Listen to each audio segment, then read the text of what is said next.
Hey guys, welcome back to my YouTube channel Shalini's Cooking World. তোমরা সবাই কেমন আছো? আশা করি সবাই খুব ভালো আছো। আজকে আমি তোমাদেরকে একটা সবজি দিয়ে নিরামিষ একটা রেসিপি তৈরি করে দেখাবো।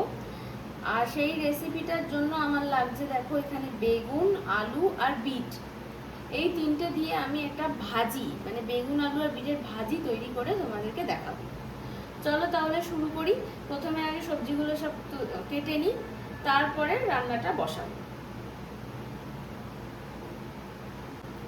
প্রথমে আগে আমি আলুটার ছাড়াচ্ছি। আমি একটাই নিয়েছি আলু।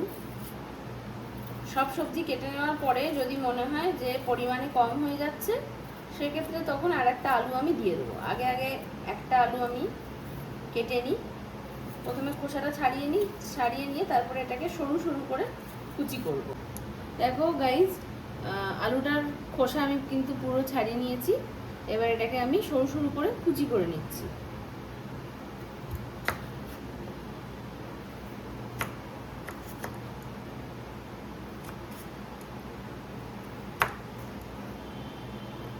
যেরকমভাবে করলে সুবিধা হয় সেইভাবেই তোমরা এটাকে কেটে নেবে। দিয়ে এই যে এরকম সরু সরু করে কাটবে, ঠিক আছে? এই দেখো, মানে জিনিসটা এইরকম সরু হবে, দেখতে পাচ্ছ?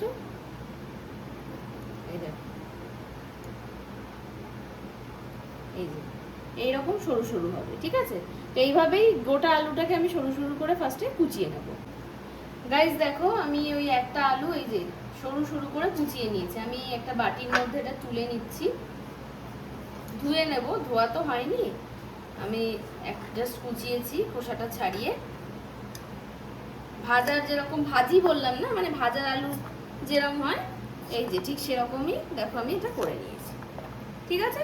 এবার ঠিক এরমভাবেই আমি এই যে বিটটা আছে, বিটটাকে কোচাবো, আর বেগুনটাকেও আমি দেখাচ্ছি তোমাদেরকে পরপর সেটা করে। প্রথমে দেখো, এবার এই যে বিটটা কাটছি।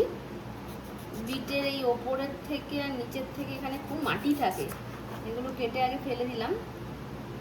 দিয়ে এটাকে আমি ভালো করে খোসাটা আগে ছাড়িয়ে নিচ্ছি, ঠিক আছে? একটু মোটা করে এরকম এই যে চোকলা চোকলা ভাবে দেখো বিটের খোসাগুলো ছাড়িয়ে ফেলছি।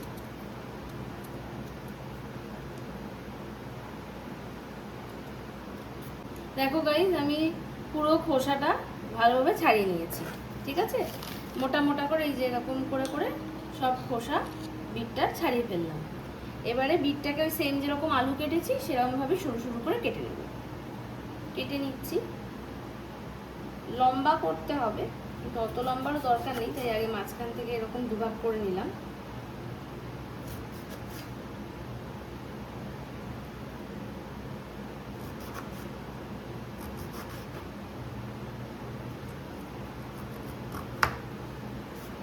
এরকম করে নিলাম। এইবারে এরকম লম্বা লম্বা করে এই যে কেটে নিচ্ছি। এই দেখো, ঠিক আছে? একদম আলু যেরকম হয়েছে ঠিক সেরকমই হলো, এই যে লম্বা লম্বা, ঠিক আছে? তাহলে এরকম ভাবে পুরো বিটটা কেটে নিয়ে দেখাচ্ছি তোমাদেরকে। গাইস দেখো, বিটটা আমি পুরো কেটে নিয়েছি। এই যে দেখতে পাচ্ছ, যেরকম আলু কেটেছিলাম ঠিক সেম ভাবেই আমি বিটটা এই যে কেটে নিয়েছি এরকম ঝিরিঝিরি করে, ঠিক আছে? এবার বেগুনটা কেটে নিচ্ছি। গাইস এই যে বেগুন, এবার বেগুনটা কাটবো। এখানে বেগুনটা অনেক বড়, এত বড় বেগুন আমার লাগবে না, আমি এর হাফ বেগুন দিচ্ছি। প্রথমে আগে মাথাটা কেটে ফেলে দিই। এবার এটার আমি হাফ বেগুন নিচ্ছি, হাফেরও একটু কমই নিচ্ছি। এই যে এই কাটলাম, এই অংশটা নেব, এটা রেখে দেবো। এবার এটাকে ওই সেম যেভাবে আলু বিট কেটেছি ঠিক সেভাবেই এটাও কেটে নিচ্ছি। লম্বা করতে হবে, সেই জন্য আমি লম্বাভাবেই এটাকে ফালি দিলাম। বেগুনটা কিন্তু দেখো কি ভালো, পোকা নেই। অনেক বেগুনে হয় ভীষণ পোকা হয়ে যায়, কিন্তু এই বেগুনটা ভালো পেয়েছি আমি। এমনি অনলাইনেই সব কেনাকাটা করি, বাজারে যাওয়ার মতন অত সময়ও নেই আমার হাতে। আর আমার হাজবেন্ড ও তো চাকরির মধ্যে খুবই ব্যস্ত, আমিও চাকরি করি। এখন তো বিয়ে হয়ে গেছে, তোমরা জানো। বিয়ের পরেও আমি চাকরি করি, পাশাপাশি সংসার তো সামলাতেই হবে, তাই করছি। সেই জন্য যেগুলো ইজি হয় সেইভাবেই আমি কাজ করি। ওই জন্য আমি বাজারে যাওয়ার মতো অত সময় আমাদের কারণ নেই, সেই কারণে সব অনলাইন আনিয়ে নিই। জিনিসগুলো ভালোই হয় অনলাইন। এই যে দেখো সব বেগুনটা কত সুন্দর ফ্রেশ, কোনো পোকা টোকা নেই।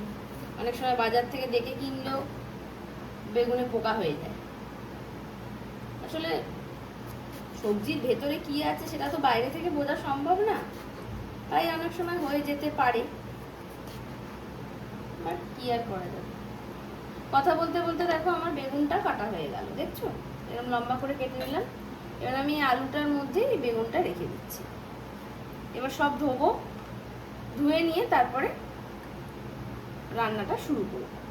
চলো তাহলে এগুলো আমি ধুয়ে নিই, ধুয়ে নিয়ে তারপরে রান্না যখন শুরু করব তোমাদেরকে তখন দেখাচ্ছি যে কিভাবে হবে এই রেসিপিটা।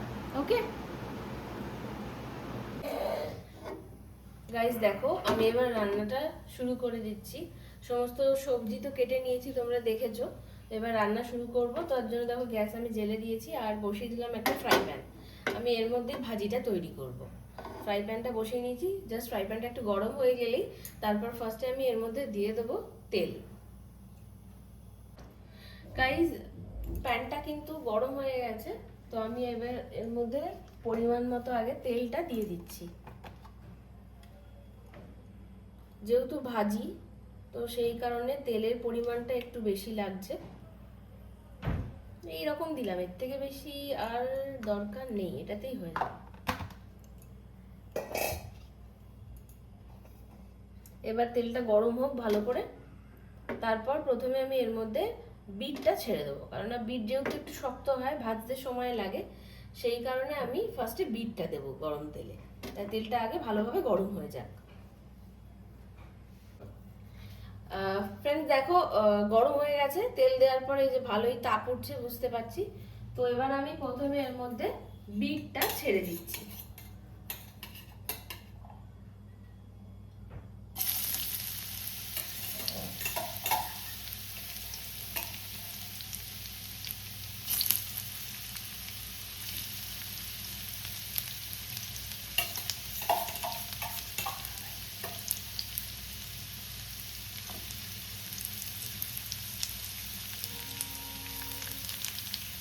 ফার্স্টে এই বিটটা ভালোভাবে ভাজা হয়ে যাবে, তারপরে এর মধ্যে আমি আলুটা অ্যাড করবো। মানে মোটামুটি এটা ধরো ওই 40% মতো ভাজা হলে তারপর আমি এর মধ্যে আলুটাকে অ্যাড করবো।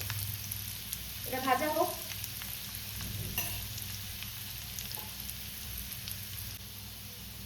এটা ভাজা হচ্ছে, কিন্তু ভাজাটা যাতে তাড়াতাড়ি হয় সেই কারণে আমি এই সময় এটার মধ্যে একটু নুন দিয়ে দিচ্ছি। নুন দিলে কিন্তু ভাজাটা চটজলদি হয়ে যাবে। ছড়িয়ে নুনটা দিয়ে দিলাম পরিমাণ মতো। এবার নুনটাকে ভালো করে মিশিয়ে নিচ্ছি।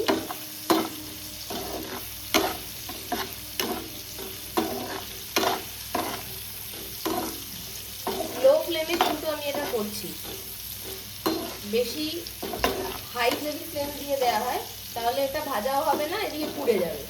সেই জন্য লো ফ্লেমে আস্তে আস্তে করে এটাকে ভাজতে হবে। একটু নাড়াচাড়া করে দিলাম, তো এটা ভাজা হোক।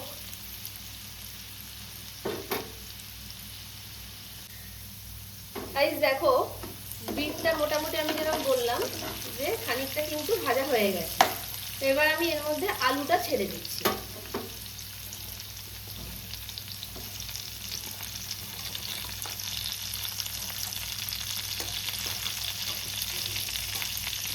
আলুটা সবটা দিয়ে দিলাম,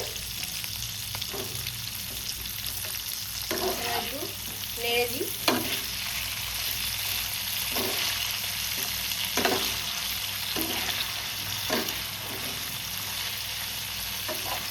বিট দিয়ে রান্না করলে আমি দেখেছি একটাই সমস্যা, বিট ছাড়া তুমি যাই দাও না কেন সবই বিটের মতো লাল রং হয়ে যায়। কেউ বুঝতেই পারবে না যে বিট ছাড়া আমি আর কিছু দিয়েছি। সবাই ভাববে বলে পুরোটা বিটের রান্না, কিন্তু সেটা তো নয়, বিটের রংটা ধরে নেয়। ঠিক আছে, নেড়ে ছেড়ে দিলাম। এবার আলুটা খানিকটা ভাজা হতে না হতেই আমি বেগুনটা এর মধ্যে অ্যাড করি। দেখো এটা মোটামুটি কিন্তু অনেকটাই আলুটা ভাজা হয়ে গেছে, ঠিক আছে। তো এবারে আমি এর মধ্যে বেগুনটা অ্যাড করে দিই, নাহলে কিন্তু বেগুনটা ভাজা হবে না। আলুটা নরম নরম হয়ে গেছে, ভাজা হয়ে এসছে অনেকটা। আমি এবার তাহলে বেগুনটা দিয়ে দিই, বেগুনটা দিয়ে দিই।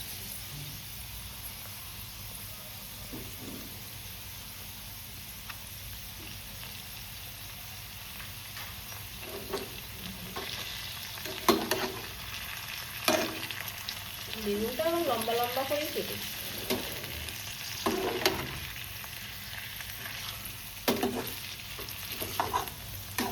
নাড়িয়ে নিচ্ছি সব।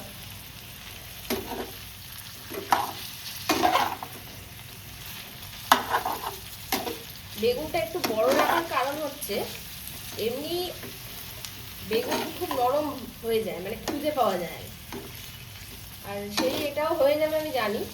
তো সেই কারণেই আমি বেগুনটাকে সাইজটা একটু বড় বড় করে রেখেছি।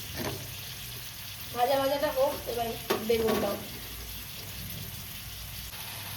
গাইস দেখো বেগুনটা ভাজা হওয়ার জন্য এই সময় এর মধ্যে আমি আর সামান্য একটুখানি নুন অ্যাড করে দিলাম। বেশি দিইনি, কারণ আগেই আমি বিট ভাজার সময় নুন দিয়েছি, সেই কারণে জাস্ট অল্প পরিমাণে একটুখানি নুন দিয়ে দিলাম, যাতে বেগুনটাও তাড়াতাড়ি ভাজা হয়ে যায়। গ্যাসের ফ্লেমটা একদম লোতে আছে, আমি জাস্ট এটাকে এবার একটু বাড়িয়ে দিচ্ছি, মিডিয়াম করবো, ঠিক আছে, না হাই না লো।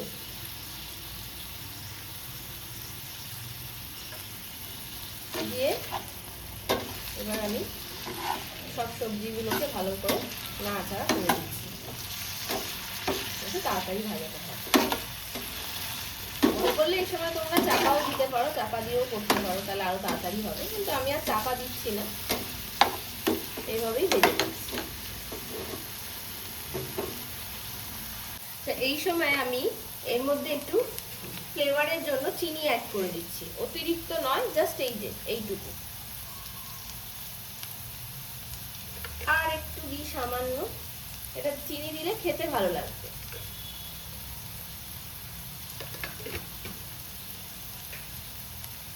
এবার চিনিটাকে মিশিয়ে দিচ্ছি।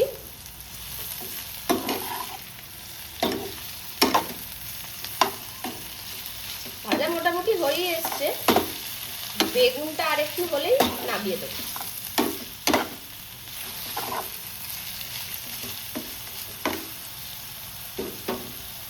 আচ্ছা, এবার আমি এর মধ্যে একটুখানি হলুদ গুঁড়ো দিয়ে দিচ্ছি, সামান্য একদম অল্প একটু,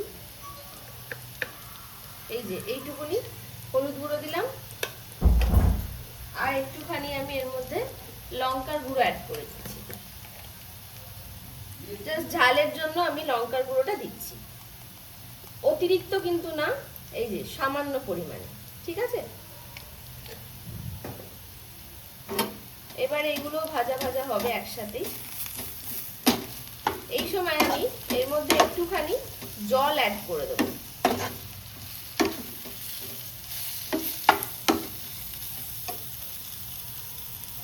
একটু জল দিয়ে দিচ্ছি এর মধ্যে, একদম সামান্য, এই অল্প দিলাম, যাতে মশলাটা পুড়ে না যায়, সেই কারণেই আমি জলটা দিয়েছি।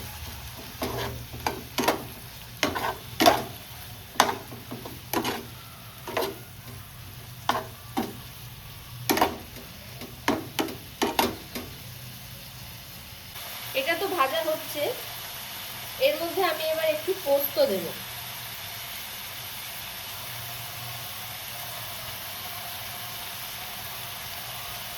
খুব টেস্ট হয় এই পোস্তটা দিলে, আর দরকার নেই, এইটুকু যথেষ্ট।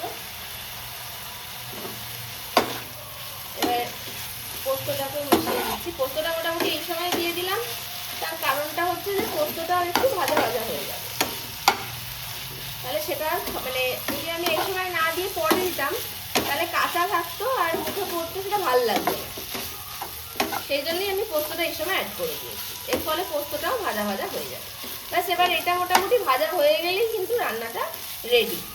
এটা হোক আর কিছুক্ষণ, তারপরেই নামিয়ে নেব। বন্ধুরা দেখো, আমার রান্নাটা কিন্তু রেডি হয়ে গেছে, দেখতে পাচ্ছ? আমি যেরকম বলেছিলাম যে এটা জাস্ট একটু ভালো করে ভাজা ভাজা হয়ে এলে আমি এটাকে নামিয়ে নেব। তো এটা কমপ্লিট হয়ে গেল। এবার আমি এটাকে নামিয়ে নিই, রান্না কিন্তু রেডি। গাইস দেখো, আমি এই যে ঢেলে নিয়েছি একটা বাটিতে। দারুণ গন্ধ তো বেরোচ্ছে, আর দেখে মনে হচ্ছে যে ভালোই হয়েছে। আশা করি তোমাদেরও এটা খুব ভালো লাগবে। রান্না রেডি হয়ে গেল। তোমাদের এটা কেমন লাগলো আমাকে অবশ্যই কিন্তু তোমরা কমেন্ট করে জানিও। আর এছাড়া তোমরা নতুন ধরনের আর কোনো রেসিপি যদি ট্রাই করতে চাও সেটাও আমায় জানিও, আমি চেষ্টা করব তোমাদেরকে সেটা তৈরি করে দেখানোর। আর এটা কেমন লাগলো সেটা আমায় কিন্তু অবশ্যই তোমরা জানাবে, ঠিক আছে? তাহলে আজ এই অবধি থাক, আবার নতুন কোনো রেসিপি নিয়ে তোমাদের সঙ্গে দেখা হবে। আজকের মতন বাই।